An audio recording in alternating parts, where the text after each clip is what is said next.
இயேசுவில் பிரியமுள்ள சகோதர சகோதரிகளே, இன்று நாம் மத்தேயு நற்செய்தி 5ஆம் அதிகாரம் இறைத்திரு வசனங்கள் 27 முதல் 32 வரை உள்ள வசனங்களை தியானிக்கவிருக்கின்றோம். இன்றைய நற்செய்தியில் இயேசு தம் சீடர்களுக்கு ஒரு சில முக்கிய பாடங்களை கற்றுக் கொடுக்கிறார். அதாவது, நமது செயல்பாடுகள் அனைத்தும் நமது எண்ண ஓட்டங்களிலிருந்தே பிறப்பெடுக்கிறது. நல்ல எண்ணங்கள் நல்ல செயல்களுக்கும், தீய எண்ணங்கள் தீய செயல்களுக்கும் இட்டுச் செல்கின்றன என்பதின் அடிப்படையில் விபச்சாரம் செய்யாதே என்ற கட்டளையின் உள்ளே விபச்சாரத்திற்கு மூல காரணமான நமது தவறான பார்வை அடங்கி இருக்கிறது. அத்தகைய பார்வைக்கு ஏதுவான நமது கண்களை பிடுங்கி எறிந்துவிட்டு விண்ணரசுக்குள் நுழைய நம்மை இயேசு அழைக்கிறார். அதுபோல தவறான செயல்களை செய்கின்ற கையையும் வெட்டி எறிய அழைப்பு விடுக்கிறார்.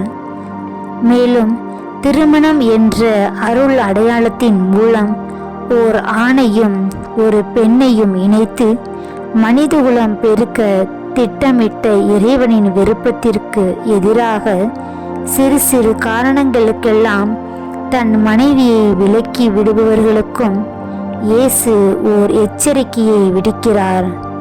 பரத்தமை என்ற குற்றத்தை தவிர வேறு எந்த காரணத்திற்கும் தன் மனைவியை விலக்கிவிடும் எவரும் அவளை விபச்சாரம் என்ற பாவக்குழியில் தள்ளுகிறார். இதுவரை பெண்களின் மேல் மட்டும் சுமத்தப்பட்ட விபச்சாரம் என்ற பாவத்திற்கு இனி ஆண்களும் உட்பட்டவர்கள் என்ற புதிய விதியை இயற்றுகிறார் இயேசு. இதன் மூலம் மனிதரின் உள்ளங்களில் ஆழமாக புரையோடி போயிருக்கும் போலித்தனங்களை தோல் உரைத்து காட்டுகிறார். ஜெபம்.